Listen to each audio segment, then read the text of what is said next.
It's the Binge Bomb Podcast. Whoa, it's time to talk about our favorite shows from all the streaming networks all across the globe, from Netflix to Hulu to Disney Plus and HBO. Get ready for fun and lots of show reviews. It's Binge Bomb coming to you. Welcome to the Binge Bomb Podcast. It's Friday, January 28th. We're your hosts, Dale and Scott. Yay. It's freezing. We're going to get another snowstorm. That's what they say. And as long as we don't lose power, we're going to have plenty of streaming things to watch this weekend. We got some fun stuff. Let's start with some news. It's official. Apple TV Plus's The Morning Show has been renewed for a third season. I don't know why it took so long. This feel like something that should have been announced prior to the premiere of the season. I know. It's been one of their biggest hits, so you would think that they would have greenlit it immediately. It took 2 years for the arrival of the second season after the first season premiere. So how long are we going to have to wait for this one? Well, that was because of pandemic, and they spent a lot of time not making the second season, but then they got it in the can. Of course, they made the second season a lot about the pandemic, which I didn't really love. I loved the season. I loved the acting. A lot of fun things happened, but I could have done without the pandemic backstory. I bet we don't get it this year. I bet it's 2023. Yeah, let's fast forward to the future. Right. Anyway, I suspect we probably, if we see it this year, it'll be late 22. Yeah. If not early 23. Hey, you like this? Josh Duhamel has been tapped to replace Emilio Estevez on the Mighty Ducks Game Changers. Duhamel will play Coach Gavin Cole, who is a former NHL player turned coach. That's over at Disney Plus. Yeah. Now, the reason that Emilio Estevez is not coming back to play his iconic character is because he decided that he didn't want to get the COVID vaccine. His, what do they call it? The Fauci ouchie. Yeah, I guess so. So he's out and Josh Duhamel is in. We're also going to see Josh Duhamel in a new movie with Jennifer Lopez. Yeah, I saw that. Destination Wedding or something, Wedding something. So I'm looking forward to that. Disney Plus has made an official series order for Percy Jackson and the Olympians based on the popular book series and adapted to movies. The story centered around descendants of Greek gods. Casting is currently underway, but there's no word yet if Logan Lerman will be back to play the role of Percy. So I've watched... These are movies? They were. It's a book. Then there were 2 movies, I think. Okay. I watched one. They were kind of weird. I didn't care geared for towards them. kids? Yeah, it's like a YA kind of thing. And apparently during my research for this show that the 2 original movies from the books did not set too well with fans of the book series. And have felt that a series would have been better for this to tell book the story. to tell the story. So they're finally getting what they want. Got it. Okay. So well, we'll see how that. well it goes. Do we know that if that's in production yet? They're in casting right now. Okay. So maybe late 22 for that. I would watch. I mean, it's a fantasy kind of thing. Nowhere on the level of like Game of Thrones or anything. But it was fun. Yeah. Okay. All right. Iron Chef is making its return since being off the air since 2018. Netflix is rebooting the culinary competition show and will be titled Iron Chef Quest for an Iron Legend. I like it. It's expected to debut later this year. Iron Chef is a really fun series if you guys haven't seen it. I like it better than the silly Top Chef stuff and the competitions with, the silly rules. This is basically real big time chefs, big time names getting out there and competing against each other, and it's kind of done in an arena, with audience all the way around, and it's always been really fun and dark, and I like it. It could be fun because Netflix could put a lot of money behind this and actually, make it really, really good. The original Iron Chef went on for 12 seasons. I didn't know it was on that long. It's always been one of my favorites. I guess it was one of the most popular. What was it? Food Network, I think, that it was on. I think so. That makes the most sense. Yeah. And lastly, could part 4 of Ozark drop sooner than later?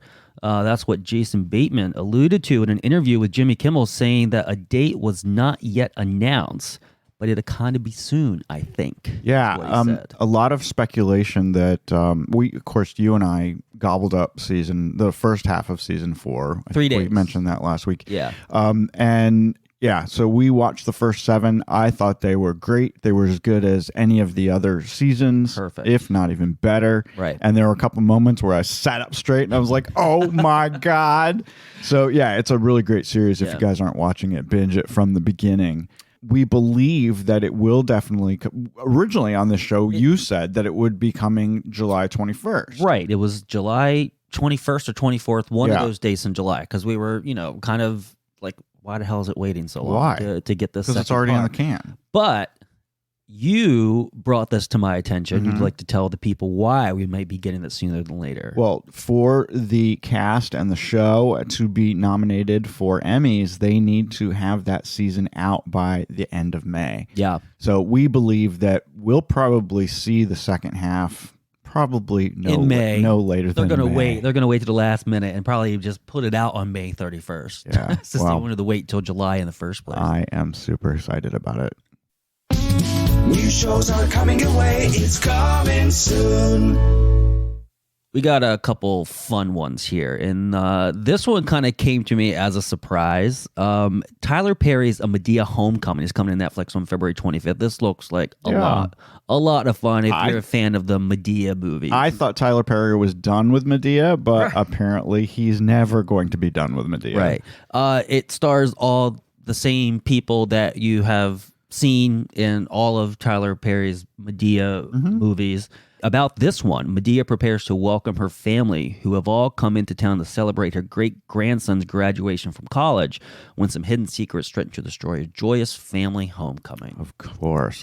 The movies are fun. I mean, they're certainly not big budget movies. It's kind of almost Hallmark-ish looking, and I've enjoyed them. I mean, it's not really laugh out loud funny, but it is funny. I like the character. Every once in a while you'll get those laugh out loud moments, but it's not the whole film. But it's not as over the top and crazy as like Eddie Murphy's Big Mama, Right. And that's kind of, I want Medea to be more like that, but it's not slapsticky. Right.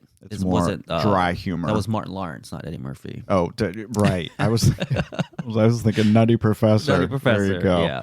We talked about this a couple weeks ago, and the reason why is big. Well, it's coming soon around the corner, but secondly, is we finally have an official full trailer, and what we're talking about is Joe versus Carole. This is that Tiger King limited series coming to Peacock on March 3rd with John Cameron Mitchell and Kate McKinnon, who plays Carole Baskin. I have not seen the original, and I don't care to, but this looks like a lot more fun to me. Well, when you say the original, you're talking about the actual documentary on Netflix, which has a part 1 and a part 2. And this is a fictionalized version because there are different people playing the actual real people, unlike the documentary. Right. So I don't know that the world needs this. I'm not sure why I'm not sure why they're doing this. I assume Peacock just wants to get on the bandwagon of all the. And how come Peacock got the rights to this when it was a Netflix documentary? I don't understand the workings of that. Yeah.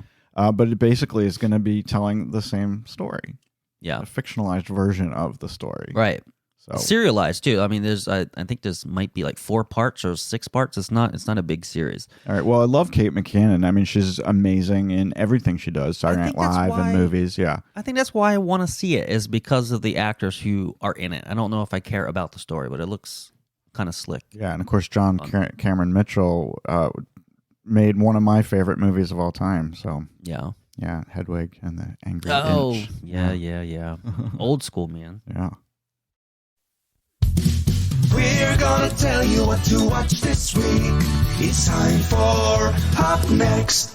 All right, like we said at the top of the show, if you're in the Mid-Atlantic, we got some fun things to watch while you're snowed in for the weekend. Mid-Atlantic and the entire, everything from Philadelphia on up is going to be wet and messy and windy this weekend. That's for sure. Just gross. But look, we got 50-degree weather around the corner, which is just super weird. Well, the first 3 things you're going to talk about, I'm ready to watch this weekend. Yeah. First on our list is The After Party, coming to Apple TV Plus. Drops today. This is that series. It's that like comedy whodunit with Tiffany Haddish, Sam Richardson, Ben Schwartz, and a whole bunch more. Great cast. This is just going to be a lot of fun. I've been asking you when this is going to be out forever because it keeps showing up on our when we turn on our Apple TV. It's right there. Yeah. And then when you hover over it, it says coming soon. But finally, it's going to say available. I know. And Apple TV is one of the only services that allows you to add a film or series to your Up Next like a month before it even comes out. So that's why it's just kind of been hanging out there.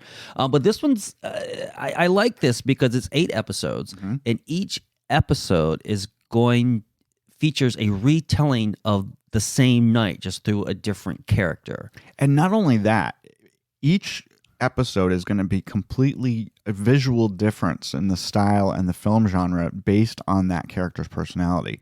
So one might be in black and white and be all film noir. The other one might be a slapstick comedy. The other one might be a soap opera type. That interests me. I think that's going to be really fun. But they're all going to tell the same story from each person's view of what happened that night. Right. And also what you just said is there is no hint of what these genres are going to be. Right. So when you press, and you're only going to get one a week. I like that. So you're not going to find out until you actually press play, which is so how many did they drop today? Just the first episode? I believe it's just the one. Okay. Yeah. And so basically it centers on a murder mystery at a high school reunion. So someone dies, and then we're going to try to figure it out over the course of the 8 episodes. I like that. That's right. Maybe not so great news for this next one, but I think we're still going to watch it. And what we're talking about is The Woman in the House Across the Street from the Girl in the Window.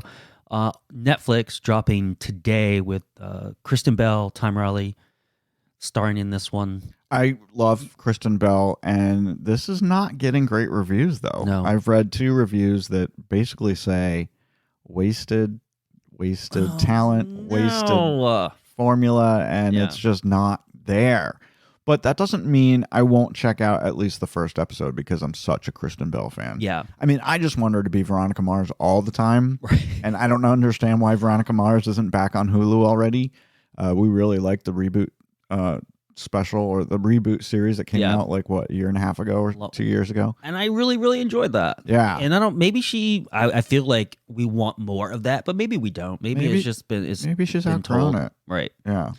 But anyway, Kristen Bell plays Anna in this series, and basically she's an alcoholic. She pops pills, and she just sits by her window and watches life goes by. But because she's an alcoholic and pops pills, she can't recall if she's actually witnessed a murder or not.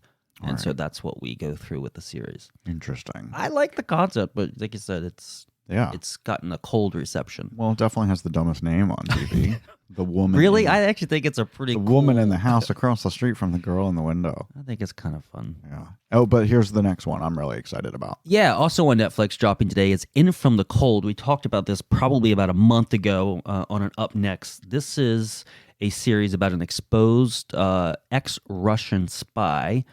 She's now an American single mom and must juggle family life and unique shape-shifting skills in a battle against an insidious enemy. Basically, the Americans found her. They kind of outed her, and if they want the Americans to keep her secret, she has to help the Americans out.